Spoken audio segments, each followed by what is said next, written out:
ବିଶୁଦ୍ଧ ପାଣି ପାଉନାହାନ୍ତି କୁର୍ତ୍ତମଗଡ଼ ଗ୍ରାମବାସୀ। କୁର୍ତ୍ତମଗଡ଼ ଗ୍ରାମବାସୀ ବିଶୁଦ୍ଧ ପାଣି ପାଇବେ କେବେ? ରାଜ୍ୟ ଓ କେନ୍ଦ୍ର ସରକାର ପାନୀୟ ଜଳ ପାଇଁ କୋଟି କୋଟି ଟଙ୍କା ବ୍ୟୟ କରି ଜନସାଧାରଣଙ୍କ ଉପକାର ନିମନ୍ତେ ବିଭିନ୍ନ ଉପାୟରେ ସ୍ୱଚ୍ଛ ପାନୀୟ ଜଳର ବ୍ୟବସ୍ଥା କରିଥାନ୍ତି। ହେଲେ ଏଠି ସ୍ୱଚ୍ଛ ପାନୀୟ ଜଳର ବ୍ୟବସ୍ଥାର ଚିତ୍ର ଓଲଟା।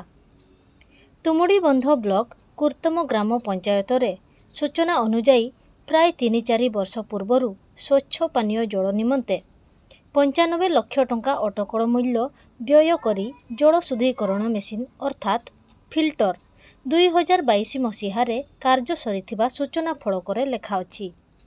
ହେଲେ ଆଜି ପର୍ଯ୍ୟନ୍ତ ତାହା କାର୍ଯ୍ୟ କରି ହେଉନି କି କିଏ ଦାୟିତ୍ୱରେ ଅଛନ୍ତି ତାହା ଜଣାପଡ଼ିନାହିଁ। ବାରମ୍ବାର ବିଭାଗୀୟ ଅଧିକାରୀଙ୍କୁ ଅବଗତ କରିଥିଲେ ସୁଦ୍ଧା ସମସ୍ୟାର ସମାଧାନ ହେଉନଥିବା ଦେଖିବାକୁ ମିଳିଛି। ଗ୍ରାମବାସୀଙ୍କ କହିବା କଥା ଅନୁଯାୟୀ ଏହି ଗ୍ରାମରେ ବସୁଧା ଜଳ ପ୍ରକଳ୍ପ ଅନୁମୋଦିତ ହୋଇଛି, ହେଲେ ଆଜି ଯାଏଁ କାର୍ଯ୍ୟ ଆରମ୍ଭ ହୋଇପାରିନି, ଯାହାରି ଫଳରେ ପ୍ରାୟ 1200 ପରିବାର ସ୍ୱଚ୍ଛ ପାନୀୟ ଜଳରୁ ବଞ୍ଚିତ ହେଉଥିବା ଦେଖିବାକୁ ମିଳିଛି। ଉପର ପକ୍ଷରେ ବାରବାର ଘରମାନଙ୍କରେ ପାଇପ୍ ସଂଯୋଗ ଚାଲୁ ରହିଛି, କିନ୍ତୁ ଫିଲ୍ଟର କିମ୍ବା ବସୁଧା ଯୋଜନା କାର୍ଯ୍ୟକାରୀ ହେଉନି। ଚଳିତ ବର୍ଷ ଗ୍ରୀଷ୍ମରେ ଜନସାଧାରଣ ବିଶୁଦ୍ଧ ପାଣିର ଘୋର ଅସୁବିଧା ହେଉଥିବା ଦେଖିବାକୁ ମିଳିଛି।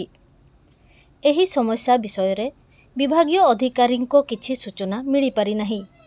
ଦେଖିବାକୁ ବାକି ରହିଲା ଖବର ପ୍ରସାରିତ ପରେ ପ୍ରଶାସନ ସମସ୍ୟାର ସ୍ଥାୟୀ ସମାଧାନ କେବେ କରୁଛନ୍ତି। ଆପଣ ଗାଁର ସମସ୍ୟା ବିଷୟରେ ଆମ ସାହିକୁ ତ ସୁବିଧା ନାହିଁ, ଆଉ ଗୁଲିଆ ପାଣି ଛାଡ଼ୁଛନ୍ତି ପାଇପ୍ ପାଣି ପଞ୍ଚାୟତକୁ। କ'ଣ କହିବେ? ପଞ୍ଚାୟତକୁ ଫିଲ୍ଟର ବସାଯାଉ, ଆଉ ଭଲ ପାଣି ଫିଲ୍ଟର ବସିଛି ହେଲେ ଆମକୁ ଜଣା ନାହିଁ। ଗୁଲିଆ ପାଣି ଛାଡ଼ୁଛନ୍ତି, ଆମେ ଗୁଲିଆ ପାଣି କେମିତି ପିଇବୁ ବ୍ୟବହାର କରିବୁ ନା କ'ଣ କରିବୁ? ଲୁଗା କାଚିବାକୁ ହେଲେ ଭଲ ଲାଗୁନି ସେ ଗୁଲିଆ ପାଣି। ଭଲ ପାଣି ଦରକାର ଆମ ପଞ୍ଚାୟତ। ଧନ୍ୟବାଦ। ମୋ ନାଁ ହେଉଛି କୁନି ବେଡ଼ଗୋଳେଇ। ମୁଁ ମାନେ ଓଡ଼ିଶାରୁ କହୁଛି। ଆମ ଗାଁରେ ମାନେ ଦେଖ ପାଇପ୍ ଯାକ ଦେଇଛନ୍ତି ସିନା ଗୋଳା ପାଣି ଆସୁଛି, ଅଧିକାଂଶ ମାନେ ପାଣି ବି ଭଲରେ ଛାଡ଼ୁନାହାନ୍ତି। ତାପରେ ଫିଲ୍ଟର ପାଣି ବୋଲି କହୁଛନ୍ତି, ଫିଲ୍ଟର ପାଣି ବି ଦେଉନାହାନ୍ତି। ପାଇପ୍ ଯାକ ଭାଙ୍ଗିଲେ ସଜ କରିଦେବୁ ବୋଲି କହୁଛନ୍ତି, ଆସୁଛନ୍ତି ଟିକେ ସଜ କରିଥାଉ ନା ଯେଉଁ ପାଇପ୍ ସେ ପାଇପ୍ ଭାଙ୍ଗି ଯାଉଛି। ତାପରେ ଫିଲ୍ଟର ବସେଇଛନ୍ତି, କିନ୍ତୁ ଅବଶ୍ୟ ଶୁଣୁଛୁ ଆମେ ଫିଲ୍ଟର ପାଣି ଆସିବ ବୋଲି, କିନ୍ତୁ ଫିଲ୍ଟର ପାଣି ଦେଇପାରୁନାହାନ୍ତି। ଏଇଠି 3 ବର୍ଷ ହେଲାଣି ବୋଲି କହୁଛନ୍ତି। ସରପଞ୍ଚ ଜାଣିଛି, ଭିଡ଼ିଓ ବି ଜାଣିଛନ୍ତି, ହେଲେ କ'ଣ ହେବ? ଏ ଗାଁରେ କିଏ ବି ମାନେ ସହଯୋଗ କରିବା ପାଇଁ କେହି ବି ଆସୁନାହାନ୍ତି। ଏମାନେ ଦେଖ ପାଣିଟା ଦେଉଛନ୍ତି, ପାଣି ଛାଡ଼ିଲା ଆସିକି ଛିଣିଲା ଆସିକି ଗୋଳା ପାଣି ଆମେ କ'ଣ କରିବୁ? ସେ ପାଣି ପିଇ ହେବ ନା କ'ଣ କରିହେବ?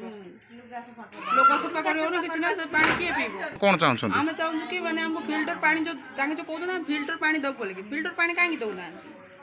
ଧନ୍ୟବାଦ। ବାଲିଗୁଡ଼ାରୁ ରୋହନ କୁମାର ନନ୍ଦଙ୍କ report, voice of Odisha live.